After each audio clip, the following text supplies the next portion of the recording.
feel like we haven't been in the studio in a minute. Yeah, time flies. I mean, you were here earlier today, but it's been a while since we did one of these. Yeah, at least with a guest. Yeah? We do the Stephen and Ari's.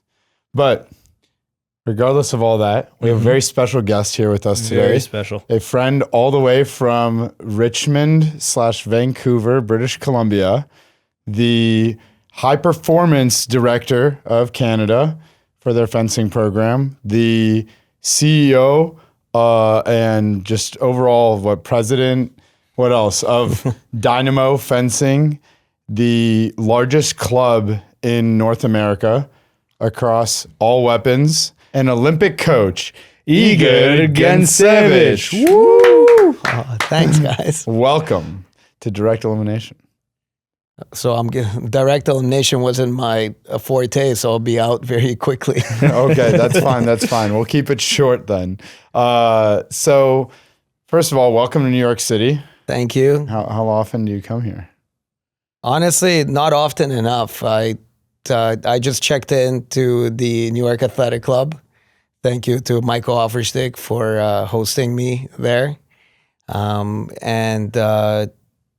Honestly, I went down to the basement floor and really walked into that room and remembered 16, 17 years ago when I was a young grasshopper and trying to be a fencer and enjoying my time in New York with the Canadian national team when we had the opportunity to train here quite often. And I honestly had a little bit of goosebumps just reminiscing about that. And that was one of my, let's say, biggest reasons to stay at the AC, just to feel alive again as a fencer and to reminisce that moment. So I really appreciate Michael and the opportunity to stay there for a couple nights. Yeah, it's a nicer hotel than it is fencing gym. I'll say that. I don't know about that. I've heard that the rooms aren't great. What's your take on the room? I've never been in one, so doesn't matter. It's about the establishment. Just about the establishment. You know, like it's what it stands for. Even it doesn't mean that you have a fancy fencing gym that is sparkling. It doesn't mean that it's actually a good fencing gym. True. So it's true. It's very hard to argue with the results of the AC and everything that it brings to fencing in our community and all over the world. That's true. It's the gift that keeps on giving. We really love that they support us on our journey, and we aim to give back as well. Couldn't do it without them. Yeah, let's get started. We'll get right into it. So you joked a little bit about your fencing career, but do you mind rewinding the clock even more and just going back to the beginning of how you first got introduced to the sport, how you started fencing, what it was like when you started, and we can kind of go from there and work all the way up to today. Well, my dad's my coach, so that's how I got into fencing. I think we would need many episodes just to talk about that part. I personally did not enjoy fencing when I grew up with a tennis racket and would come to the fencing gym, hitting the ball off the gym wall, and would always go into the fencing strips, and the initial members of our club would always be yelling at me, "Hey, Igor, stop this." And I'm just like, and then I would go fence a match. I hate it because essentially when we moved to Vancouver in '96, I was a little kid, and my dad had like 10, 15 students that were way older than I am. And every time I would fence, it would hurt. I was like, this is boring. And I was pretty decent in tennis. It was definitely my true love and my passion. And around 12 or 13, I decided I'm going to go to Florida to the IMG Academy. So as a young kid, I was like, okay, did a secret video of me playing tennis on those, what are they, VHS tapes? Yeah, like a camcorder.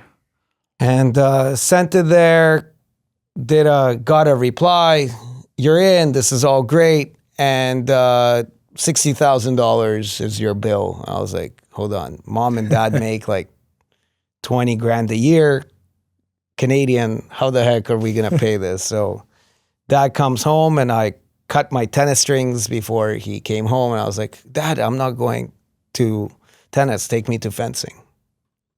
So essentially, that's kind of how I started fencing, like full on.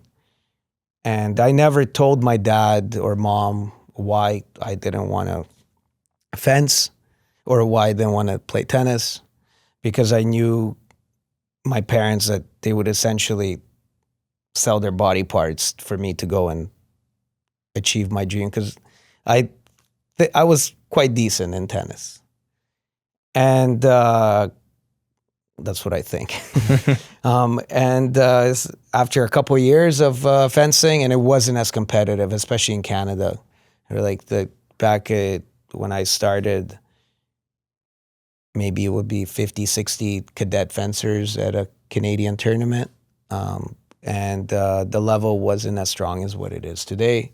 So I made the national team fairly quickly, and I went to Worlds at 15, and I remember my first Worlds, I lost every single pool bout 5-4 or in overtime.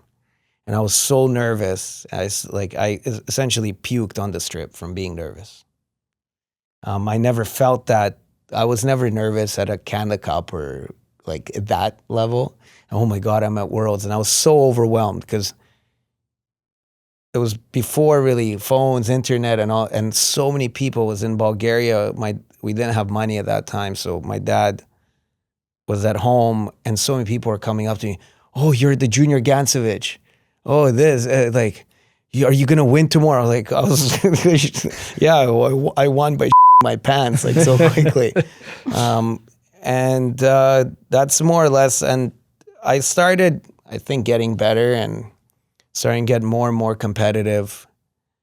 And I made the senior team when I was about 18. And for that time, I was like the youngest. I was the first teenager to make the senior team in about 20 years for Canada. And it was pretty strong team. We got to, I believe the highest ranking we got to was about 6 in the world. During 2008-9, we had some pretty good team results. Like we finished 3rd in Montreal, then we won Pan Am's, and then we did 2 top 8s in a row at a senior world. So we had some, and we had a lot of support from a program that's like the equivalent to U.S. Olympic Committee. So we had owned the podium for Canada. And we were essentially amateur but professional athletes. So that's how we were coming to New York to oh, Igor, guys, let's do a camp in Madrid. Okay, sure, let's do that for 3 weeks. And it was awesome. And in 2010, right before Pan Am's, I got jammed on my wrist. And instead of listening to doctors, I took a bunch of pills secretly, like Advil, and went through the pain because it happened like 5 days before Pan Am's. Went to Pan Am's, and the moment I got hit, I knew it's a problem. Like I couldn't hold my epi. Tried to somehow recover. Senior Worlds in Paris, and when it was at the Grand Palais. The Grand Palais. Oh, nice. And it was, so the pools were in the middle of nowhere. And to make the 64, I was like, I have to make the 64. I have to fence at the Grand Palais. And the moment I made the 64, I beat Nishida to make the 64. I just passed out from, I fainted on the strip, after the last hit from the pain.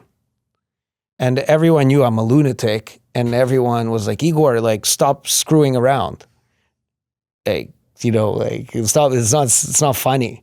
I was like, we're out, kind of thing. And people realized, he is in pain. Yeah, he's not okay. So between right before it till end of 2011, I had 4 surgeries on my wrist. Every time I would come back to fence, I would essentially pop the same thing, the same injury, and the rest was history. And I had an offer to go to a few colleges, and I chose to go to Ohio State at that time in 2006. But at that time, my parents opened our first little club, which was like a 2-story. It's the size of our offices today. Okay, so we had 7 strips that were butted together, 4 upstairs and 3 downstairs. So I said, I'll take a year off. I'll train. I'll help mom and dad with the club. And that year I made the senior team after, like, I was still a junior. And so I postponed my university career by a year. Well, that university career is now postponed by 20 years. Still counting. Yeah, it's the 20th year anniversary. Yeah, 20 years. 2026. 20 years since high school. And essentially, you know, when you get injured, no university, no real family business or ties other than the love of fencing. What are you going to do? Sabers speed through and baby patience, royals finessing quiet foundations. Steven and I at Direct Elimination would just like to thank Pure USA for bringing this podcast to life with us. Without your support, we wouldn't be able to do what we do, and we definitely wouldn't be able to look as good as we do when we're on the strip. So thank you so much for supporting our project, and we'll keep making more. You guys come to this podcast for genuine, unfiltered, unbiased opinions on fencing in the game. And Ari and I seek to deliver that. That's why we would never, ever try to sway you to buy certain equipment or you know, purchase things from a certain brand.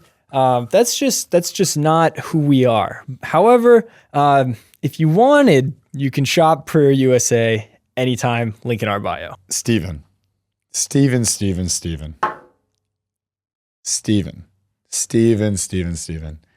If you're using Edge Advanced Grip Spray or the Advanced Grip System when you fence, let me tell you, your shoes aren't slipping anywhere. Not one bit. Buy Edge. Use code ALLIN, ALL-IN at checkout for a little discount.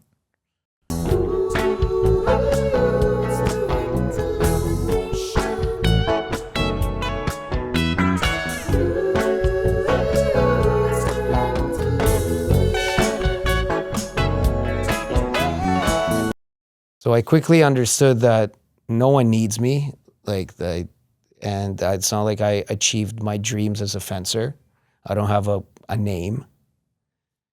I gotta start from the bottom, and luckily my dad was very, very good with giving me an opportunity to work with some of his students. So I right away started feeling like I'm someone in the club, and that was good. And I started getting my own little students, but my main focus at that time was fencing in schools. And I was definitely going in schools. And from about 2012 to 2016, I was probably doing about 15 to 20,000 children a year. Wow, just schools. Exposing kids to fencing. And to a point where I had no clue. I would wake up like at 6 a.m. My car's full of like 50 masks and everything. And look at I still to this day use, for a calendar, I use an agenda. Like what they give you I'm old, like I'm very anti-technology. No, I'm not anti-technology. I'm really bad with technology. So I would write down, okay, I have to go to this school. Okay, drive my Tim Hortons coffee, and that's how I started. And then after 4 p.m. I would go back to the club and started. And I felt like my first real breakthrough for the club was when we got an opportunity. I kept emailing schools like I want to open an academy. I want to even open a before school, after any school. Give me an opportunity. And for whatever reason, in about 2013, 2014, a lady by the name of Diane Nelson replied to me. Because it was so bad. I was calling schools. I was showing up to the offices. Hey, you never replied. And people were just essentially, security, get out of here. And this lady responded to me saying, I'd be happy to meet with you. And she opened the doors, a lot of doors for me and for fencing in Vancouver. And I owe a lot to her. This is just, you have to give people a chance. And she gave me a chance, and fast forward to today, we have 50 kids registered for next year who are coming to train instead of PE. So they do fencing every day of the week. So that's what academy means. Because I've trained at Vancouver, I've trained in Richmond and Vancouver with you guys before. I participated in said academy. So it's literally like an academy. It's a PE class. It replaces their PE credit. You are their PE teacher. You're just helping them become better fencers. Yeah, I'm not directly their PE teacher because there's an accredited teacher with the academy. So I'm in charge of the fencing, of course, and we have now quite a bit of coaches that are involved. And there's a teacher who consults with me, and we work on the kids' report cards. And if they skip class, the no-go, so it's reflected on their report cards, and it's a course. So they're essentially in school. Right. It's a PE substitute, and there's some other different credits that are involved. But it took a long time, and the program is with the West Vancouver schools. It's a very special area to study, to live in. It's one of the best school boards in the country. I'm very, very fortunate to be a partner of theirs and them being a partner of ours. And a lot of the Dynamo top athletes are centered there. And it's I'm very that's like one of my, let's say, legacies. I don't know legacy, but I want to say the word success because I never say. I think success is all relative. Right. A lot of people tell me, "Oh, you're successful." I say, "Okay, but how about that guy? He's way more successful." Like, success means nothing. But it was a win for you. That's a big win.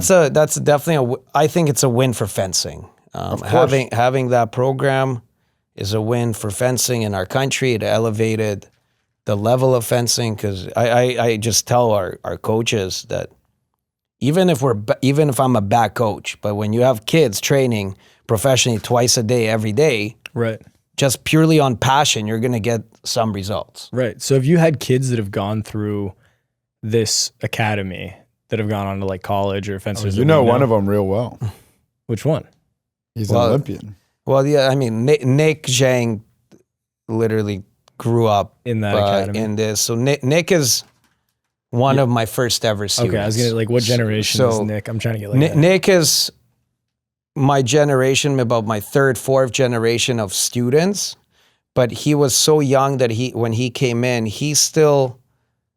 I put him in his on guard position when we were in our original club, in that little tiny stinky place. And I'm not gonna mention the man's name, but just like Diane gave me an opportunity with the academy, the West Van schools, a gentleman who's become like a father figure to me, I call him uncle, essentially helped me, mentored me to build Dynamo what it is today as a business. So what is it today as a business? How big is Dynamo? In numbers that you're comfortable sharing with, what about students or? Well, I can share this, that we have over 30 full-time staff members that all they do is they live off fencing. And if you have it's not only coaches, there's a full-time marketing team, there's accounting, it's a full business. We have 3 locations that are fully operated by us in the greater Vancouver area, and soon to be a 4th in Austin, Texas. So, We weren't sure if that was going to get brought up. We wanted to, I guess you ripped the Band-Aid off there, but congratulations in that's advance. amazing. Thank you.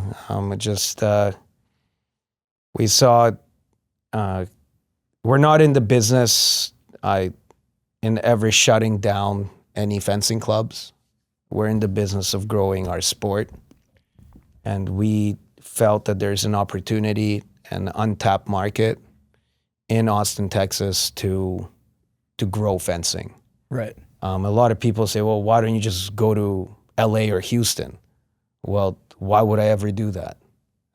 In Houston, there's arguably, not even arguably, I believe the strongest, most successful épée club in the world. I still have a long way to achieve what Andre Gava and his team have done.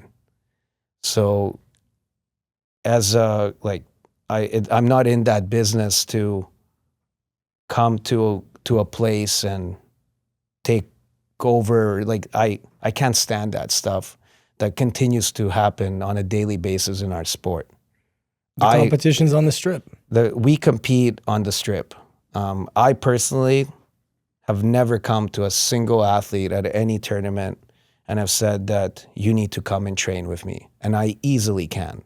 I think I've come to that stage where I can do that.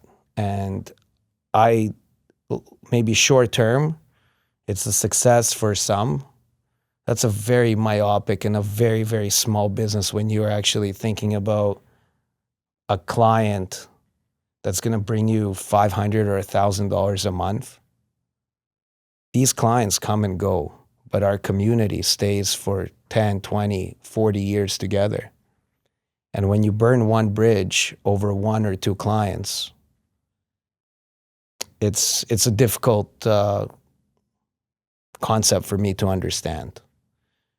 So my goal for Austin, Texas is to be part of already some form of a community and to give a center that's open to all people in the area and give them a place to train with our philosophies, our ways, but in no way we're there in Austin, Texas to take down any fencing club.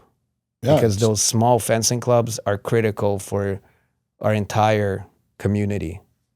Yeah, and it's to build, like you said, it's still a relatively underserved or untapped market. Like a very bustling city, a lot of people with the means to pursue a sport like fencing, and not enough opportunities, not enough marketing around it, and you're bringing a really strong brand and team. Like you said, you have 30 full-time employees. Do you know how many members Dynamo has across your 3 locations so far? A rough estimate? So one of my, I luckily, because of my dad, I have a lot of mentors or people who I look up to from the old generation. Like, for example, for me, I've always looked up to Yuri Gelman. What he has achieved as a fencing master is like, I hope I can achieve 1% of what he has done, but also what he has achieved as a business, as a club. To me, it's something special. And I've always looked up to what he's built just down the road from wherever we are. Yeah, not too far. And probably a 25-minute walk if you want to go after the interview. Well, let's do it. And then, and another person is by the name of Arkady Bourdan. And I always, I asked him one time, I say, Maestro, how many students do you guys have? And he says, it's always bad luck to count. So it's stuck with me for a very long time. So how many members do we have? I can't pinpoint. But if you count every gray hair that I have, that's probably how many members we have. Okay, sounds good. I take them to heart. We're definitely over 500. I just can't tell you to pinpoint how many, but I do believe just in the Vancouver area alone, there's no reason why we can't have 1,000 members. Yeah, it's just in a city, and there are other clubs, and I truly hope that all of them will succeed. And we're doing our own thing. We have our own culture, our own philosophies, and there are ways for everyone to have success. Yeah. Wow, that was a nice. It was like a story plus some good tangents and some news that we just broke unintentionally. That's awesome. So first of all, good luck with all of those pursuits. I don't want to steer the story away from where we're going, but I do know that Steven and I had some fun questions for you. Sure. Well, all right, I'll kick it off. All right. So one thing that I really want to know, and I think you kind of alluded to it when you were talking about the pain in your wrist. You're known before, Dynamo is known as this like massive fencing club, and you were coach for so many successful fencers, right? You were known across venues in North America and the world because they could hear you from the hallway in that same venue. Mm-hmm.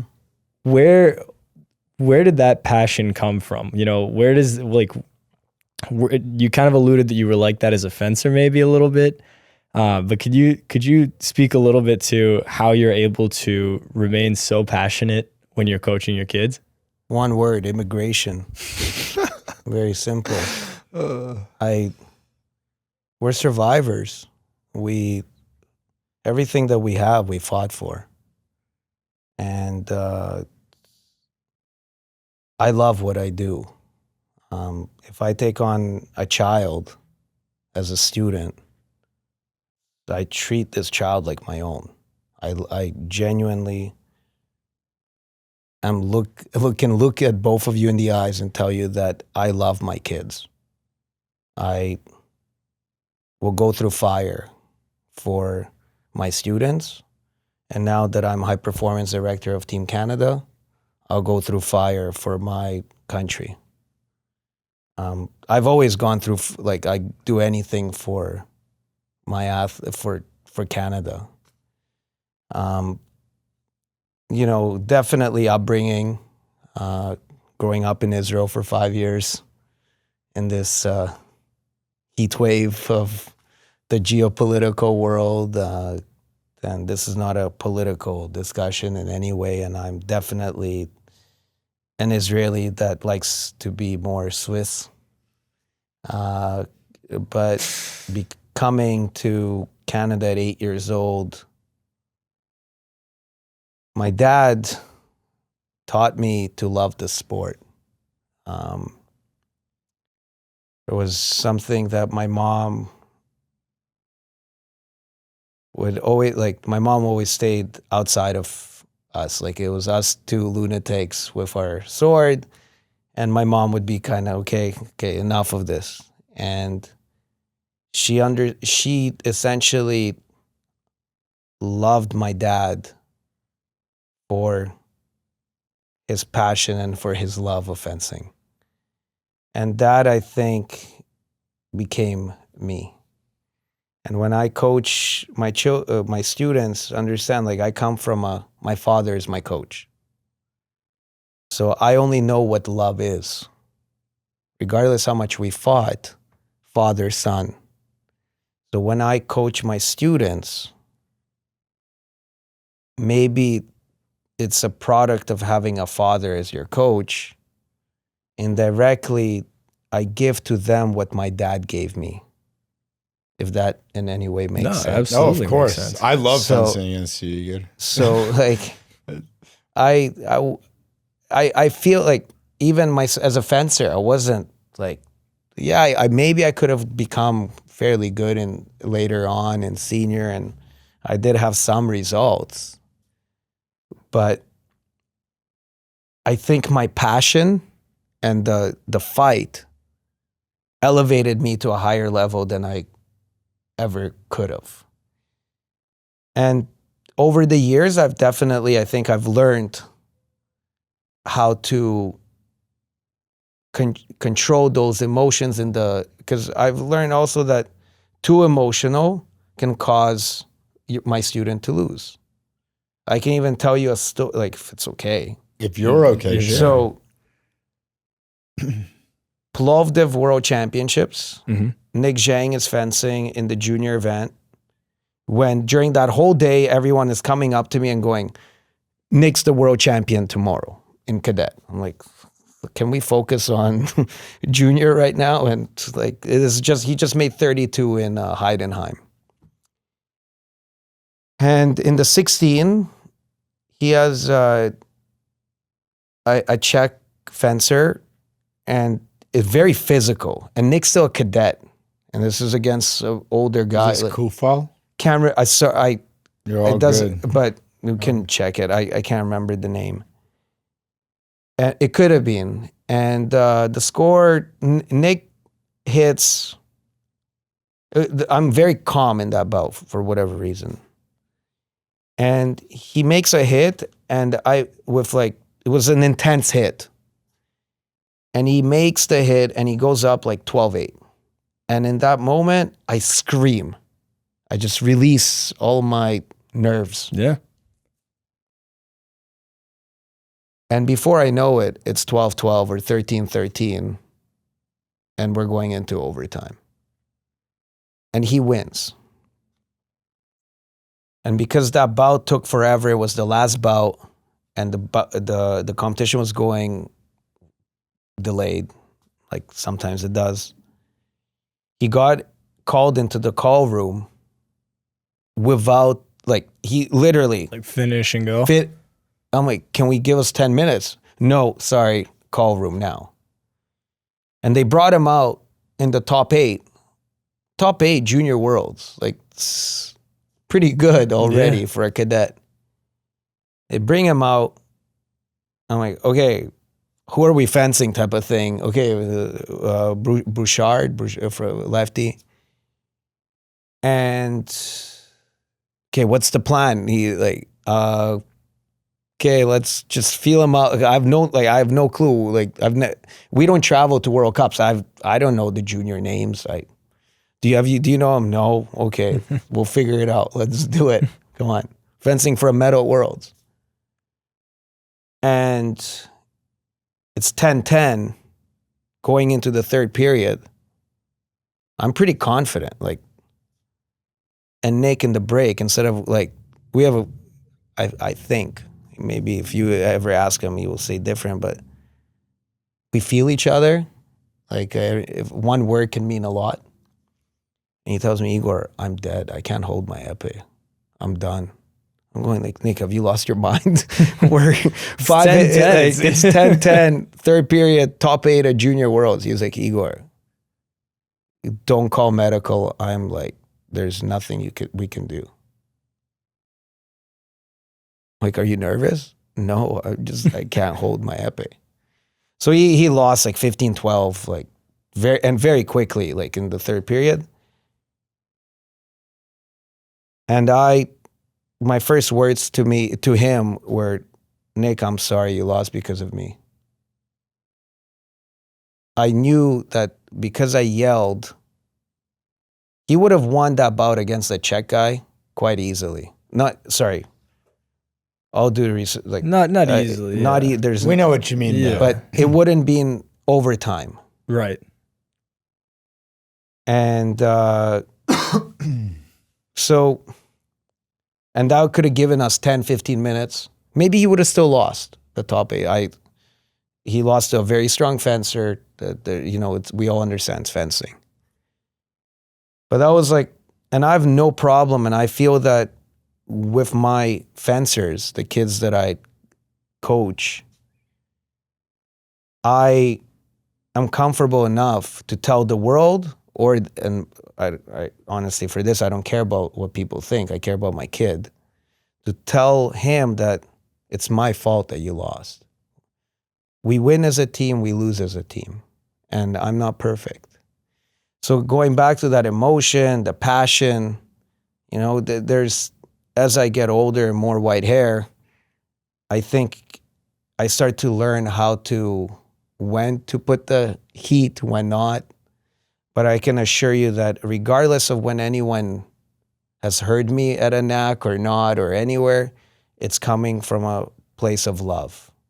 It's coming from a place of, it's passion. Like, and right now these days it's a little hard because sometimes passion can be seen aggression, which it's not.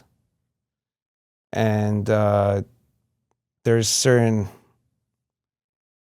you cannot take away from fencing the passion. It's just learning how to control it, and I think that's just the beauty of our sport. Yeah. So you spoke about passion and your family business. You gave us a little bit about, the growth of your journey as a businessman, as a coach. An interesting thing that we don't really get to talk about because we don't talk to very many coaches yet, specifically club coaches.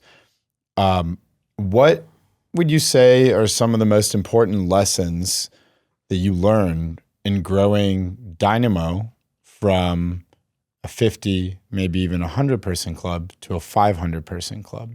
People on business podcasts and everything, they usually talk about, how do you go from 1 million to 10 million, that type of stuff. We're not talking about money here. We're not flashing around dollar bills. We're just talking about a sustainable business in a niche sport in a community like this. What are the most important things you've learned growing Dynamo Fencing from that 50 to 100 people to what it is now? Well, what do coaches yell when we fence mostly? Focus. Patience. Oh. I was close. Focus. Yeah. Tip first. Right? Like, so Ari, stop pulling your arm back. patience is key. When you go to a match, you have to believe. I'm never scared to hire 10 more people today. I'm not scared of taking another bank loan. I'm not scared to buy $250,000 worth of fencing equipment and then figuring it out. It all comes down to believing in what my goal and my dream is. I told my mom once that, Mom, I'm not going to stop here, because my mom was very simple. One club is more than enough, and downsize it by 5. Like, we don't need. I came home one day and I said, we're going to open a second club and sign here, because the deposit is already in. We bought another building.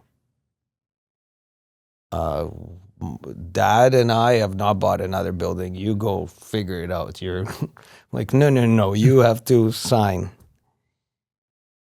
Once you get complacent, but I believe in something, and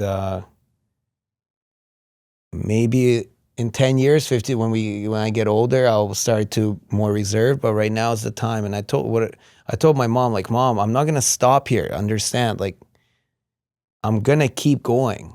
I'm gonna build high rises. I'm not going to stop, because you're a young little Jewish kid from Israel who came here at 8 years old. Like, what makes you think you're gonna succeed? Going, that's what makes me think I'm gonna succeed. And that's one thing I feel has helped our club grow, is the passion and the determination and not being scared. The one thing I did touch on earlier is that without very key partners or mentors, key people that have done certain types of business that help with this whole fencing, because you can't operate a fencing club without a gym. Gym is real estate. Without figuring out someone who can lease you a place or who can be whatever the outcome is, you can't start this business. And then equipment line. Like, I remember in Paris, I got the first shipment of fencing gloves. I was an athlete. It arrived to the hotel, and I was trying them out when I was fencing. To take home and sell? to take home and sell, and I would sell. And then the ones that I liked, I sold them all in Paris. So the entire sample, and that was my beer budget in Paris. So I was always trying to sell or do things. I don't know. It came natural to me, and the one other thing I feel is honesty. Regardless of what anyone thinks, says, I've never cheated a single person, in my opinion, but I truly believe this, that in business, our club has been built on honesty. Where if I promise someone that they're going to get paid X, they're going to get paid that. Not more, not less, but they can rely on that. And that's what I think the community knows about me, that if you come and work in this facility or you become a member in this facility, they're not going to cheat you. And I think that those are key principles in business that I would set up. So that's my take on it. No, it's great. I mean, like, I think that a lot of our listeners haven't, again, been exposed to these perspectives, or they have, and Steve and I haven't been exposed to it. So we're just bringing everyone in on our journey. Like, we speak to a lot of fencers. We speak to a lot of people who are formerly fencers. You tie into both of those, but we really appreciate having this, club owner, club builder perspective, as well as the coaching perspective that doesn't get brought to direct elimination as often. I just really this is really inspiring conversation. Like, I like your takes on it. It's straight up. It's honest. Like, you do X, Y, and Z. You work hard. You work with passion. You give it everything you got. And yeah, the success is going to come because you had all the right inputs. In a club like this, the word I does not exist. We without the team of coaches, without the team of parents, we just built the first big club, like the Richmond one that most people know. We essentially put every single penny that we saved. So we had no money to pay for a construction company. So we had thousands of hours of volunteer service from parents to build out the entire club. I wish it would still happen now, but now it's just pay money to construct it. But joking, but without the community, without the support, but then you go, well, why people supported? And people supported is because they knew who we are and what we're trying to build. Because if you're gonna treat people like or not the same way that you would treat them, you're not gonna get support. And we try to treat, regardless if they're an Olympic level athlete or a beginner, the same way. Whatever position they are in our club, we treat everyone the same. So that I think that's very important. Can I ask, where does the name Dynamo come from? It's pretty interesting, actually. So I still remember this day. In 1998, summer, Vancouver, we're in a park at UBC, which is the University of British Columbia. And my dad, with a group of 8-10 fencers that he had, says, okay, one of you come for a lesson now on the grass, you guys. And here's some paperwork for BC Fencing to register as a club.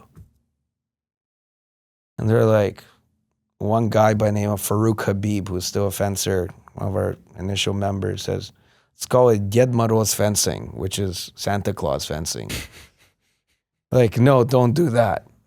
And then I guess someone says, well, let's just, Victor used to play soccer, so let's call it Dynamo. And the guy goes, no Dynamo, because I was CSKA, which is, Dynamo is the police team in the Soviet time, and CSKA is the army. So they were like arch rivals. It's like Carbonari and the Air Force, in Italy. Bad idea. They're like, no, this is a good name in English. Dynamo Kiev, so let's do Dynamo Fencing Club. Zero business sense, anything. And I still believe to this day this was the best business decision my dad ever made, to call it Dynamo. Against his will.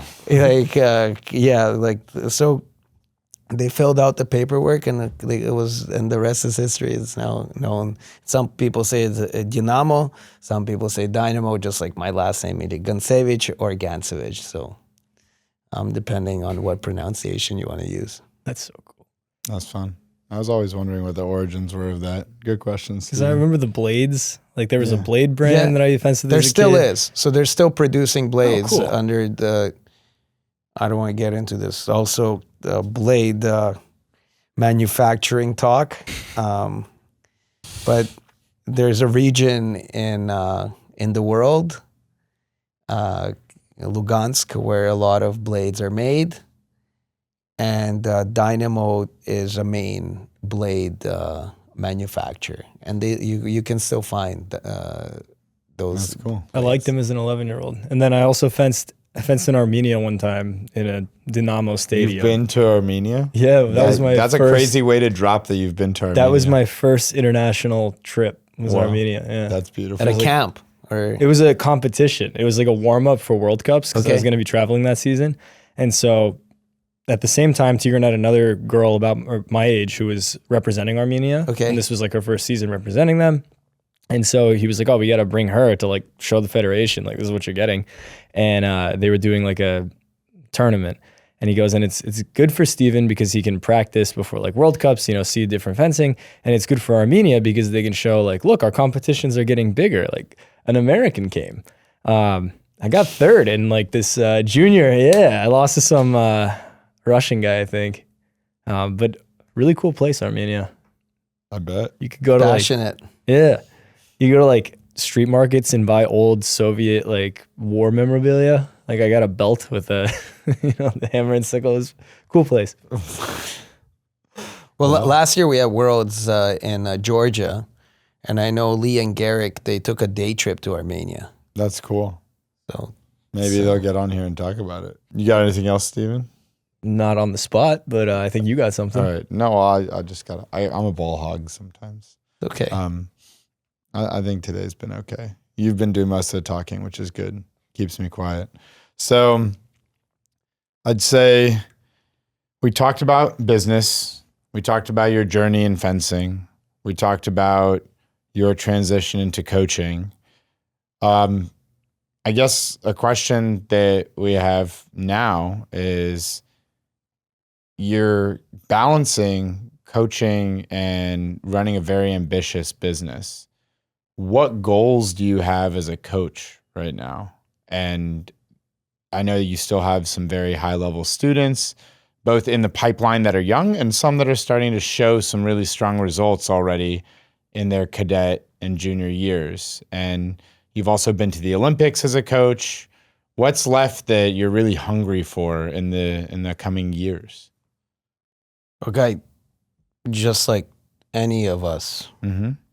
I definitely want to be part of an Olympic medal. I want to win the Olympics. To be part of, I have goosebumps just thinking about it, to be part of, I have nothing, I want to say this in utmost respect. I'm not the reason why Eleanor Harvey has an Olympic medal. It's her and her coach and everyone else that was involved for many years. I was very fortunate to be there and to be the high performance director, but I would never ever in my life take credit for that. To be, though, as a Canadian, to be in the venue, to witness history for Canada, to win first ever Olympic medal, I cannot, there's no business accolades or success. It's just at this point, it's just a number. Like in terms of business, like money. But an Olympic medal is not a number. Even if you have 100, they all mean something.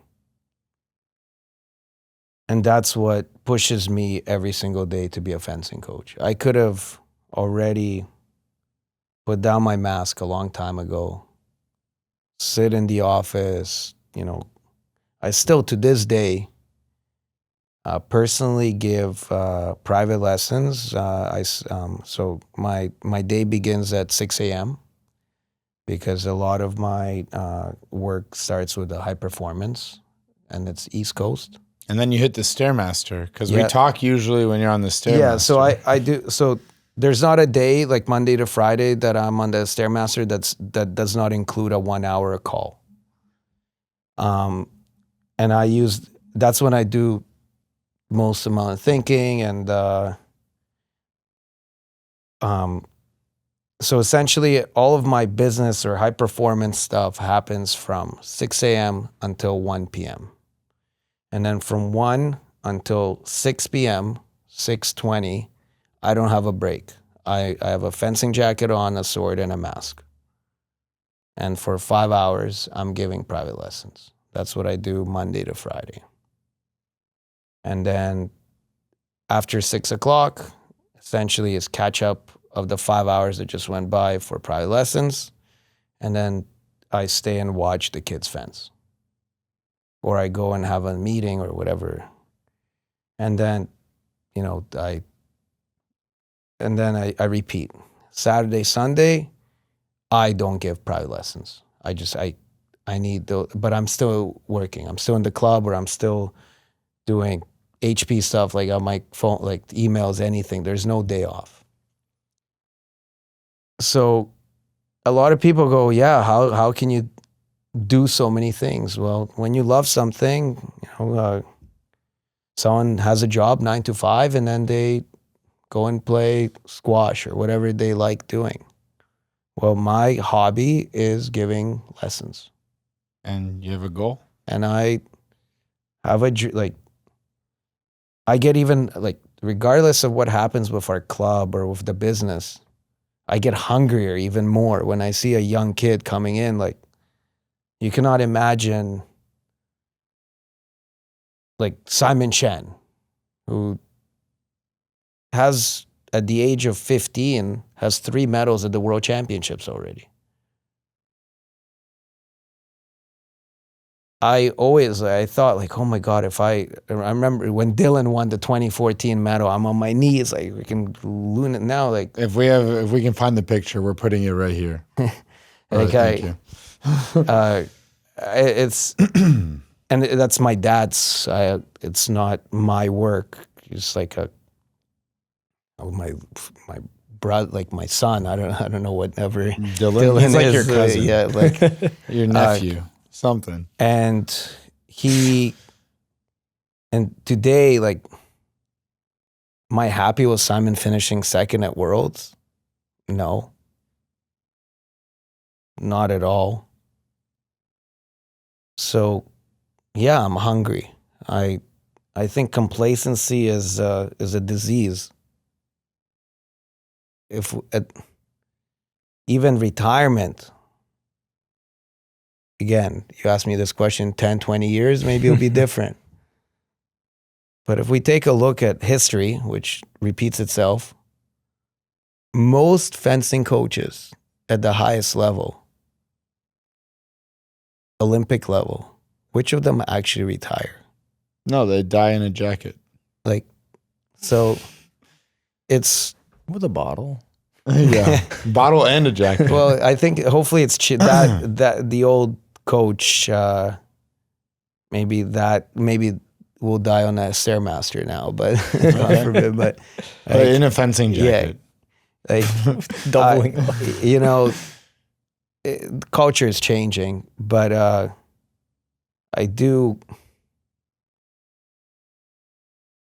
coaches who have had success and who are successful, I think the financial side of it is just, yeah, they need to be paid, but that's not what drives them.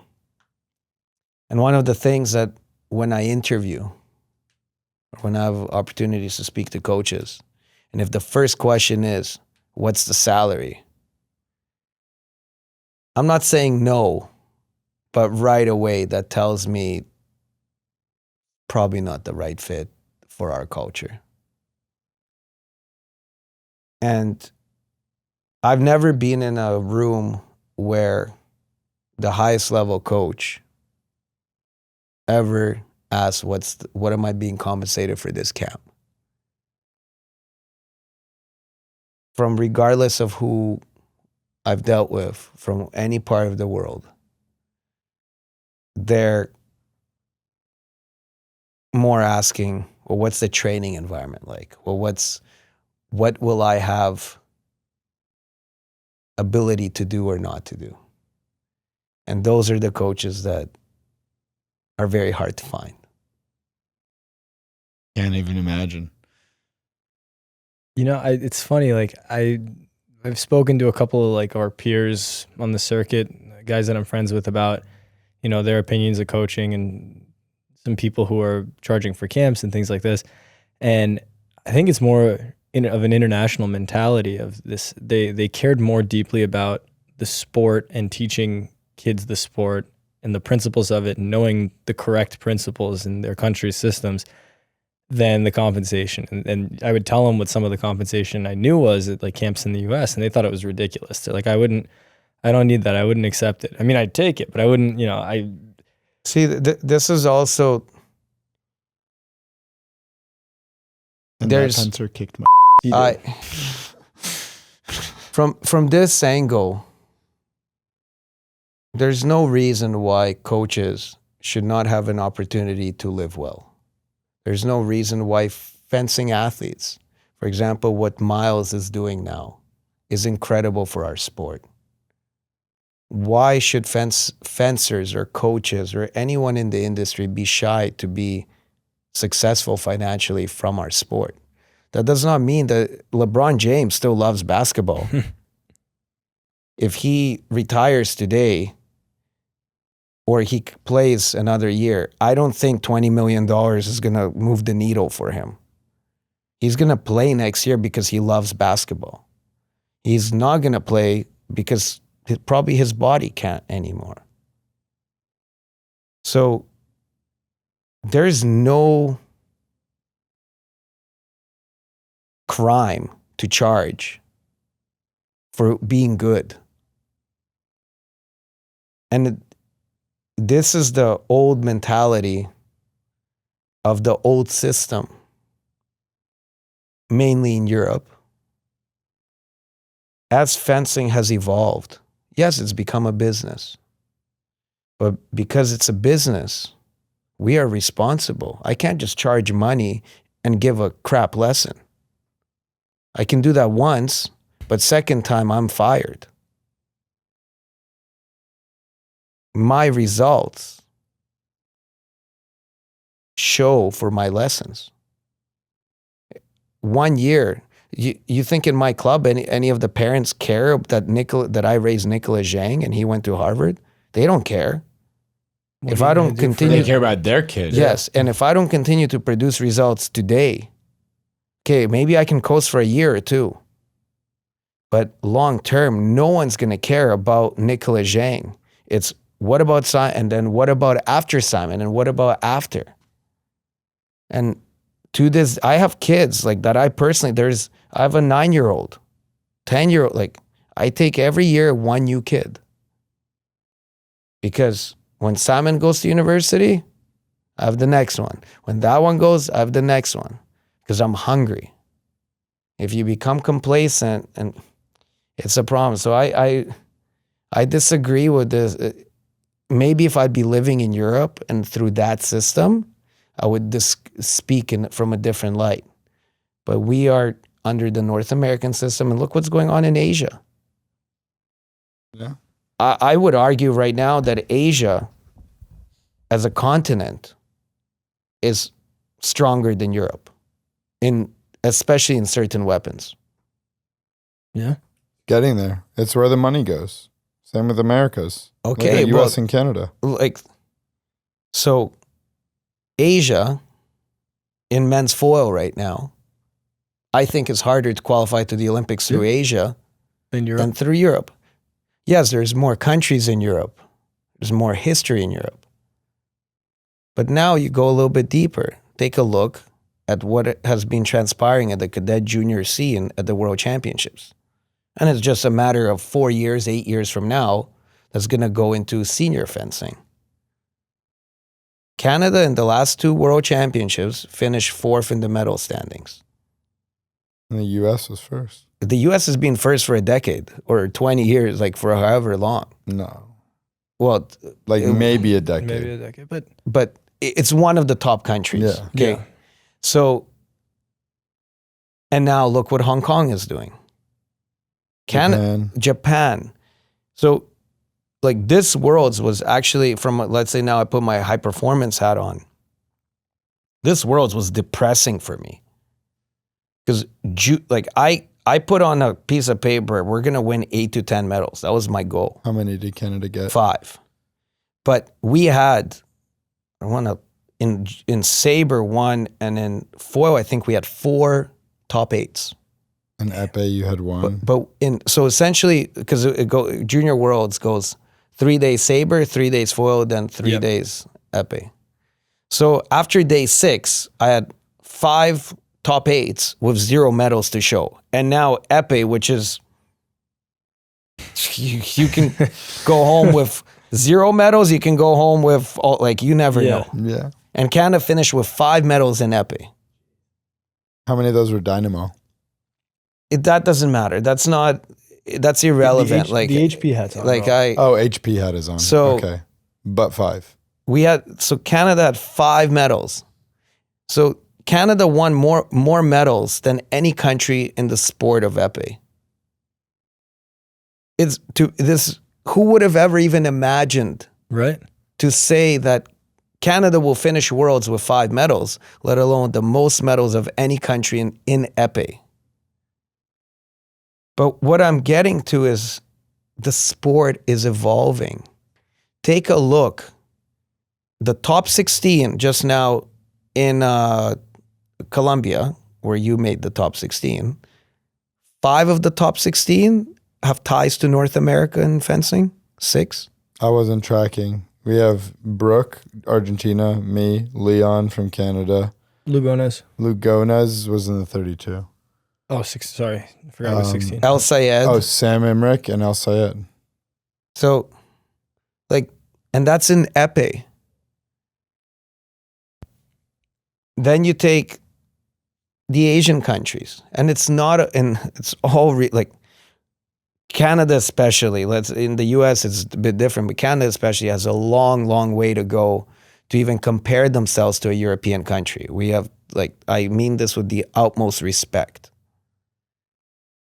But I'm just saying that fencing is evolving. Absolutely. Yeah. And coaches are starting to travel.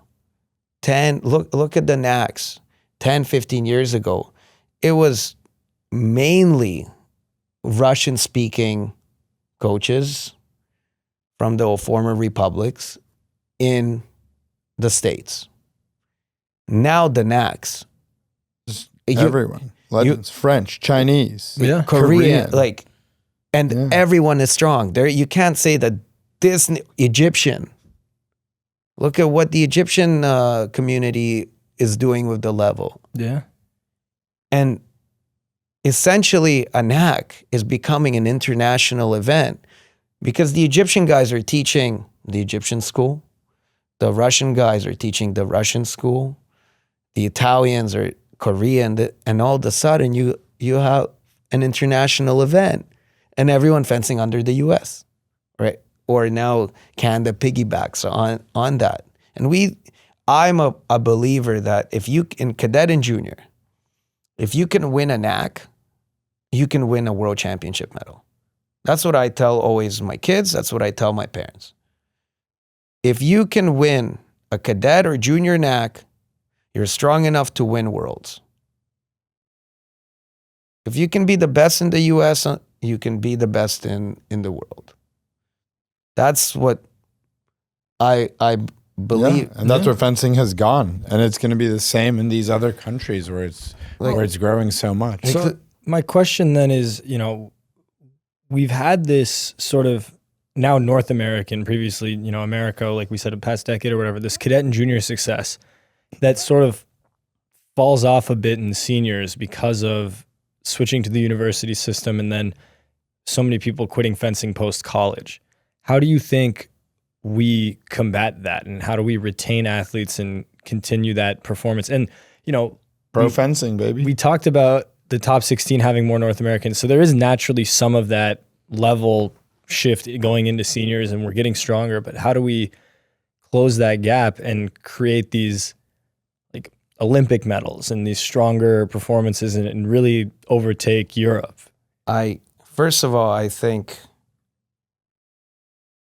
the US, starting from Beijing, had 6 or 7 Olympic medals in Beijing? It was an epic Olympics. Still, Yeah. 2012, you guys had medals. 2016, you had medals. 2020, you have medals. 2024, you have medals. Not every country can say that you've been medaling at That's every true. single Olympics. This whole notion that US develops cadet and junior fencers and that's it.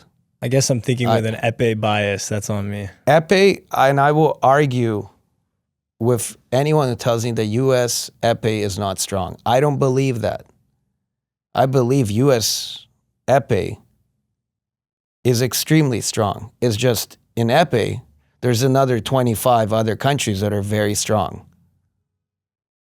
It's a completely different beast, and maybe that is biasy. That's not biased, okay. that's factual. Okay. The World Cups, they're the largest World Cups in the world, largest team events in the world. So in men's épée, you have insane matches in the 64 in team at Worlds, and then you literally have a bloodbath in the 32.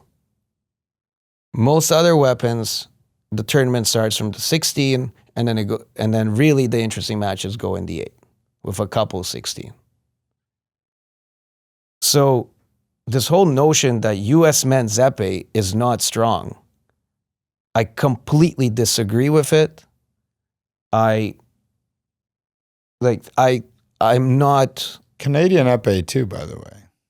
It's just Canadian épée is in the same, let's say, with you guys.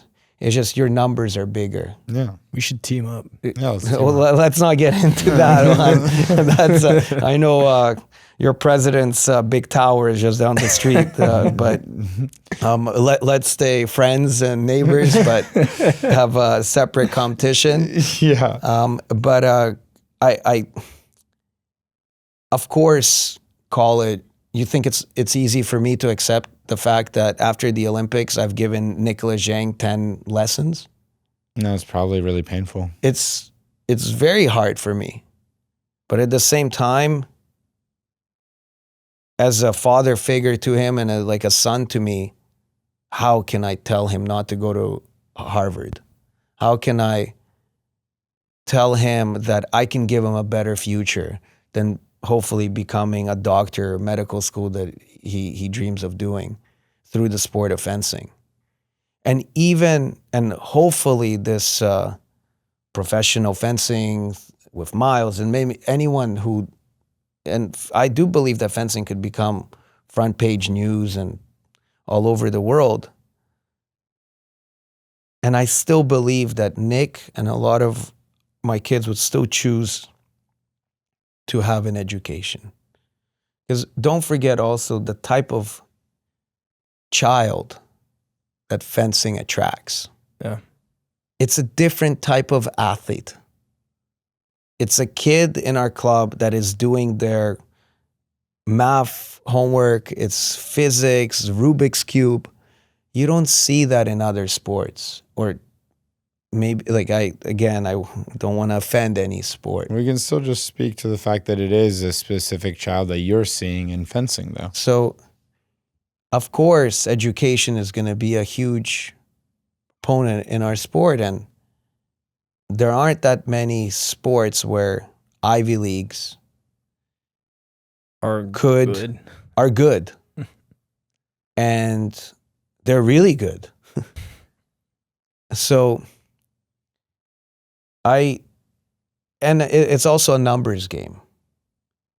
And the more fencers there are, there's going to be that one kid out of 10 that after college, and then it's going to be 2, it's going to be 3.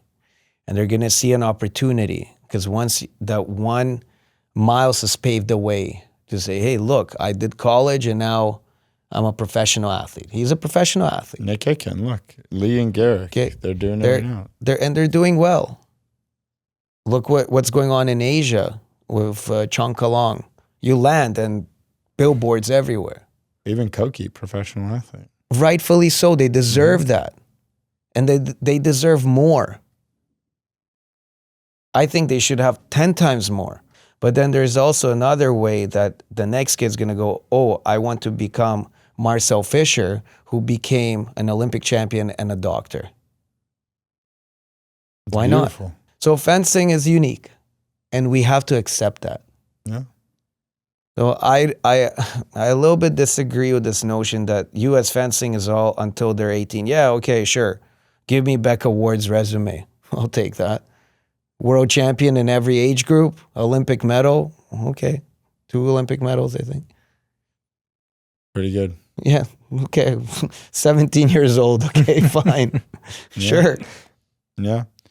So as we approach the end of the interview, just want to give you the space. Is there anything that you wanted to talk about that we missed? Any shout outs you want to give? I guess you broke some pretty cool news with Dynamo opening up their Austin location. Is there anything else that you'd like to take a moment to bring up? Honestly, no, I'm just like, when you guys just started this, I think I texted you or called you and I said, go, keep doing. Our sport needs this. And I really want to see this becoming just a name that everyone knows. When you say direct elimination, it's not going to be, oh, I lost a DE bout. It's going to be, oh, direct elimination. I know those two.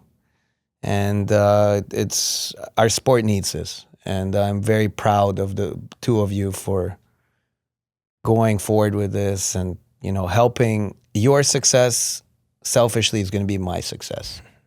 Because if you can popularize this podcast, you just helped fencing become more popular. The more our sport grows, the better it is for everyone. Because between the 3 of us, I believe that our sport has changed our lives for the better. I wouldn't know what I would be without this sport. And I can't speak for you guys, but that's ultimately what I believe. So thank you to the 2 of you for doing this. Yeah. And keep it going. Absolutely. We're not done yet, though. Good. We still have, we're not done One yet with last- what we're doing. We're only on episode, whatever, 30 something. But I meant this interview is not done. We're about to hit the hardest part. Okay. All right. So as a fencer or a former fencer, you know how hard it is to put a single light on. You have to be focused, determined. You have to trust yourself, and you have to just commit. So the final segment of our podcast, we call One Light Answers. It's rapid fire. We ask you a question. But what if you had a foil fencer? There's a white light. No, it's even harder for them because they have to be on target and single light. So Nikita, did he perform when He killed it. Really? He's a performer. But he gets those random white lights. Yeah, not on this podcast. Let me Okay. tell you, he was green lights all the way. Attaboy. So shout out Nikita. So, anyways, I think you understand what's about to happen. Steven, take us away. 2 favorite fencers all time. Kolobkov and Kolobkov. Oh, dang, I That's like a good that. one. All right, what's the favorite city? What's your favorite city that you've been to for fencing? I never competed in Shanghai, but fencing brought me to Shanghai, and that's a lot of people who know me. They always say that at one point I'm going to live there. Okay. What was in your equipment bag that probably shouldn't have been? Alcohol. Who was the hardest fencer that you ever fenced against? So many. They honestly, Chumak. From Ukraine. So this is not a green or red one. I'll tell like legit story. We're in the top 8 in Doha, or was it Kuwait? And I did quite well the first match, +1 or +2. This is the team event. Team event. And next I have Chumak, and we're up by like 4. And I just get off the bout. I come to the coach. I'm like, okay, I'm out. Don't put me in. He's like, are you crazy? You're fencing really well. You did good and like, keep going. No, I'm telling you, you know me, I'll try my best, but please, for the interest of the team, I cannot fence this bout. He goes, no, you're going. I'm like, guys, you know what's going to happen. Well, he still reminds me, I had like the next day, like just straight up here. And he did the same move, like 1, 2, and then he would go from outside inside. Like he hit me, I don't know, -10 in that ball. I have no freaking clue. So yeah, that was, and there was like another Chumak Osharov, who was another, like Chumak was the more, let's say, but I couldn't fence any, like, again, I couldn't. So lefty Ukrainians? Yeah, like. All right. That's awesome. Do you think any of your kids, past or present, could beat you in tennis right now? No chance. Next question. Do you think you could beat any of those kids in fencing? No chance. That's another. So at the Olympic qualifier in Costa Rica with Nick, we couldn't, at that event, no one warms up with anyone, right? Did you talk about, I think you talked about this during the live episode. Yeah. But that live episode might be gone. So you might as well tell it now. Good treat for the listeners. So, I gave him a warm-up lesson, and then, okay, it's time to go fence on. No, you fence me. Okay, let's fence. So I put my jacket on, not coat, like I knew it's gonna. And after he hit me like, I don't know, 10 times in a row, and he goes like, he stops and he goes, can you actually start trying now? Because I know that you're trying to make me feel good because I'm but it's okay for you to actually fence. I'm like, I can barely breathe. I'm like, Nick, I'm doing my best. So yeah, that was, there's no way. There's Simon Shen always says, can we fence? Hell no. Because if that kid thinks that he already, I cannot, no. Better question. How many touches do you think you could get on Simon Shen in a 15-touch bout? 15. Honest touches or by like, honest touches. Or like by the special trigger touches. Yeah. Honest touches. I don't know. I don't think many. Yeah, not anymore. Fair. Price is no object. If you could open a Dynamo in any city in the world, what would it be? It's honestly right now, Austin was our first in the US. We definitely are looking to potentially expand in other places, but it's not about what city. It's about finding the right partner, but it's also not stepping on anyone's toes. And that is extremely important to me. If I could, for example, in LA, if I have an opportunity to do something with Nikita's family or Gago, maybe. I haven't spoken to them about it ever. But don't worry, I don't think they're watching this podcast. But there's just no way. For me, relationship is way more important than a dollar value. And my focus is the club in Vancouver, Canada, and my country. And now my focus is going to be definitely to do something special for Austin. All right. Good answer. I was hoping for like Monte Carlo or something. Yeah, that would have been good. Yeah, I was thinking Luxembourg.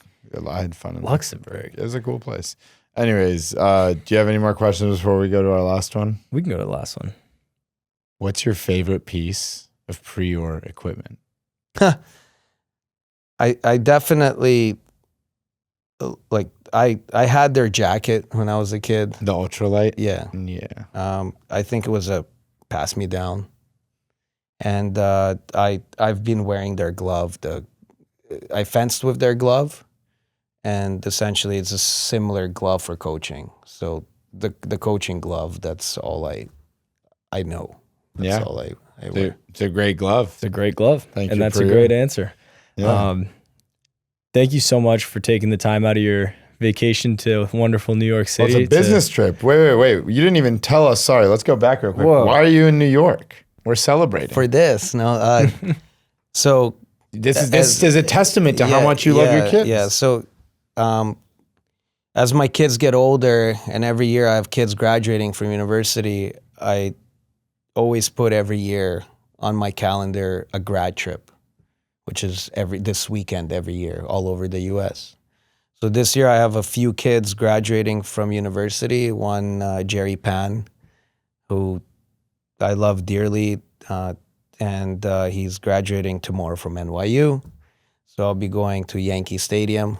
And then in a couple of days, there's a boy by the name of Avery Townsend, who's an American, who I also love very dearly, who I'm going to take the train or to Pennsylvania or Philly for his grad. And so I'm really this is a big highlight of my year, to be honest. Yeah, that's so cool. awesome. Sorry to interrupt you, No, Steve, no. but I just thought that That was was a a good perfect one. moment to just showcase again. You do really love your kids. You're coming out to support them on this very big day in their lives, and we should have opened with that. Honestly, sorry. Yeah, you do a good job of recognizing when there's context missing. I gotta That's shout you out for that. good context. But thank you for coming, and it's been truly an honor and a pleasure to hear your story, to hear what drives you and what drives the club and the principles that this is all built on. I love it all, man. I wish you and the club and all your kids nothing but success. I'll hopefully be on the other end of the strip waiting to fence them for the next, I don't know how many years, but it's really been a pleasure, and thank you for coming on. Thanks, guys, and thank you again for doing this for our sport. Yeah, thanks for coming. I can't wait to fence against you again. Okay, thanks.